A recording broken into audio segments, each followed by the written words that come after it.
यानंतर एक महत्त्वाची बातमी समोर येते, ती बातमी आपण पाहूयात। अजित पवारांच्या विमान अपघाताची सीबीआय चौकशी करण्याची मागणी होते। राष्ट्रवादी काँग्रेसच्या सर्व आमदारांनी आता फडणवीसांना या संदर्भातलं स्मरणपत्र दिलेलं आहे।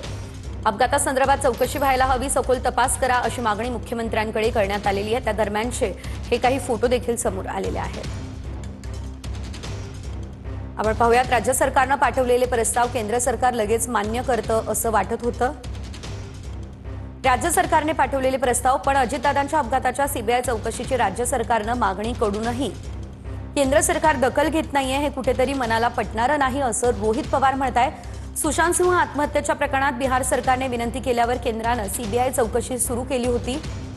तीच तत्परता अजितदादांच्या विषयात का दाखवली जात नाही असा सवालही रोहित पवार यांनी उपस्थित केलेला आहे। अजितदादांच्या राष्ट्रवादीच्या आमदारांनी मुख्यमंत्र्यांची भेट घेऊन सीबीआय चौकशी संदर्भात स्मरणपत्र दिलंय, परंतु सरकारमध्ये राहून सरकारकडे स्मरणपत्र देण्याची वेळ का येते याचा विचार करायला हवा।